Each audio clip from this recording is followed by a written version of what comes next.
दुल्हन इतनी ज़्यादा खूबसूरत थी कि शादी के प्रोग्राम में जितने भी लोग दुल्हन को देख रहे थे हर कोई यही बोल रहा था कि दूल्हा की किस्मत खुल गई कि उसको इतनी ज़्यादा खूबसूरत दुल्हन मिल गई। इतनी ज़्यादा खूबसूरत लड़की तो पूरे गांव के अंदर नहीं है जिस लड़की से इसकी शादी हुई है।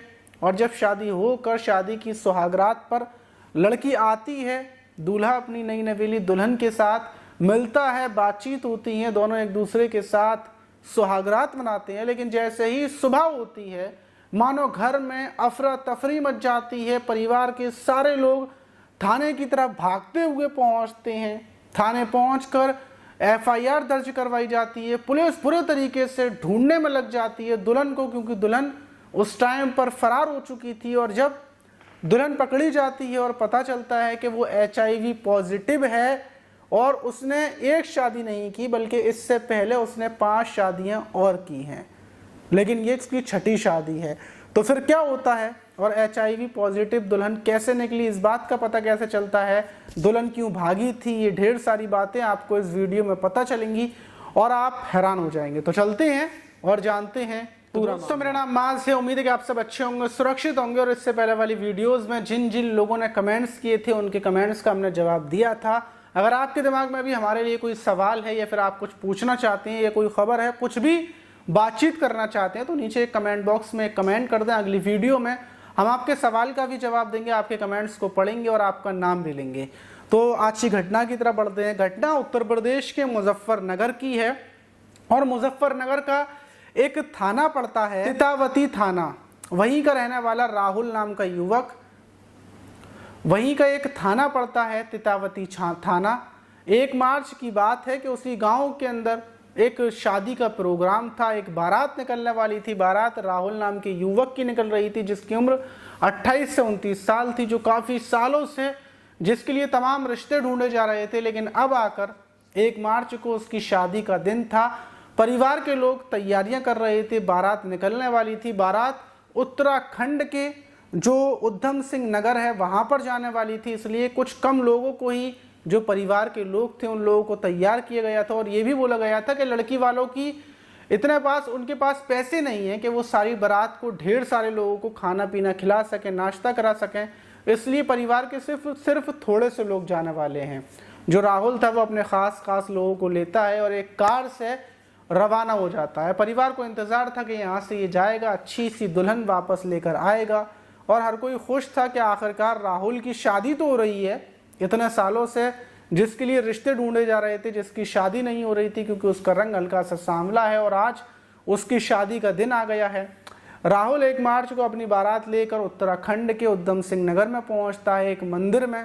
वहीं पर उसकी दुल्हनिया थी जिससे वो लगभग 2-2.5 महीने से बातचीत कर रहा था फेसबुक पर, और आज उसकी यानी कि प्रेम कहानी सफल हो चुकी थी। परिवार के लोग पहुंचते हैं, एक मंदिर के अंदर शादी होती है और जो लड़की थी, दुल्हन थी, उसके साथ 4-5 लोग थे जिसमें उसका भाई और कुछ रिश्तेदार। वो बताती है कि ये रिश्तेदार है, मेरे माता पिता तो है नहीं है, जो कुछ देखते हैं मेरे भाई देखते हैं।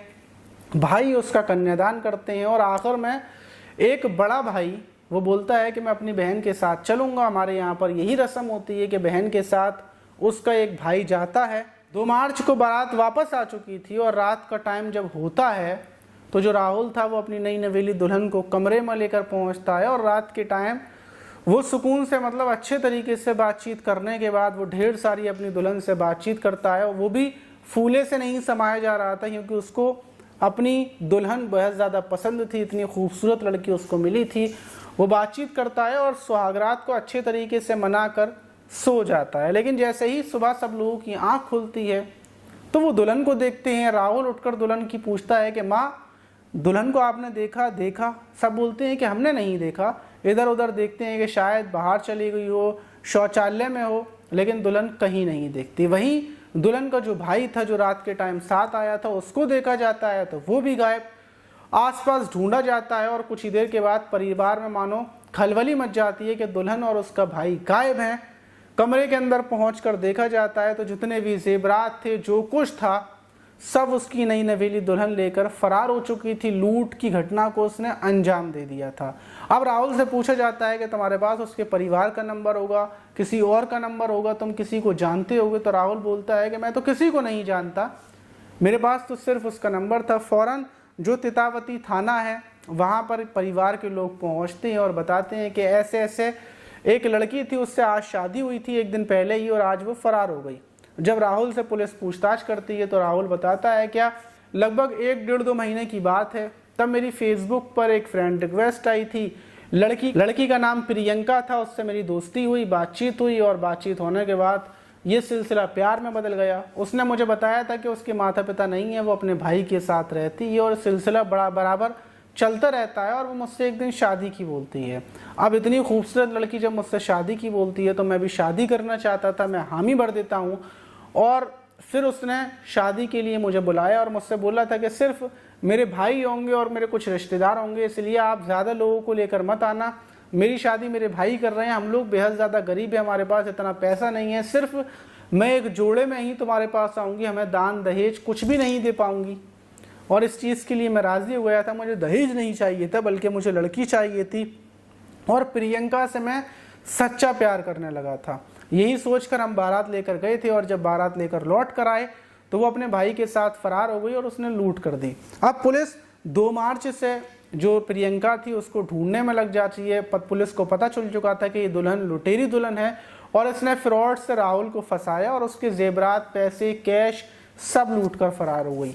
पुलिस नंबर से और जहाँ पर शादी हुई थी वो और उसके फोटोज से जो कुछ था सब चीज़ों से चारों तरफ पता करती फिर रही थी और आखिरकार मार्च, अप्रैल, मई के महीने में पुलिस उसको गिरफ्तार कर लेती है। प्रियंका को जब गिरफ्तार कर लिया जाता है तो गिरफ्तार करने के बाद उसके 5 और साथी थे, उनके बारे में पता किया जाता है और 5 और लोगों को गिरफ्तार किया जाता है। मतलब प्रियंका भी गिरफ्तार, 5 और लोग गिरफ्तार। प्रियंका का जब मेडिकल होता है तो प्रियंका बताती है कि वो HIV पॉजिटिव है, मतलब उसको एड्स की बीमारी है। जो भी लड़का उसके साथ संबंध बनाएगा उसको भी HIV हो जाएगा। तो जब पुलिस को पता चलता है, फ़ौरन जो एक दिन का दूल्हा राहुल था उसके बारे में उससे पूछा जाता है कि तुमने ऐसा कुछ किया था, तो राहुल बोलता है कि इसने तो बिल्कुल अच्छे से मेरे साथ सुहागरात भी मनाई थी। मतलब राहुल को इसने जेवरात सब कुछ लूट लिया और आखिर में राहुल की ज़िंदगी भी बर्बाद कर दी। मतलब अब राहुल को भी वो बीमारी लग चुकी है जो वो उसको बीमारी थी। ये पुलिस सुनती है तो हैरान हो जाती है। पुलिस उससे पूछती है कि तुमने और कितनी शादियां की, कहाँ कहाँ तुमने लूट की, जल्दी बताओ। उसके 5 साथियों से जो पूछताछ की जाती है तो पता चलता है कि प्रियंका ने इससे पहले 5 और शादियां की हैं, 5 और जगह अलग अलग जगहों पर जाकर दूल्हाओं को लूटा है और वो ऐसे ही फेसबुक, इंस्टाग्राम से लड़कों को जाल में फंसाती और जो उससे शादी करना चाहते तो उनसे यही बोलती मेरा परिवार नहीं है, कुछ नहीं है, तुम मुझसे शादी कर लो। और एक रात के लिए दुल्हन बनती और रात के टाइम दूध में ही गोलियां वगैरह मिलाकर सुबह फरार हो जाती। ऐसे ही 5 और लोगों को उसने लूटा है लेकिन वो कभी पकड़ी नहीं गई।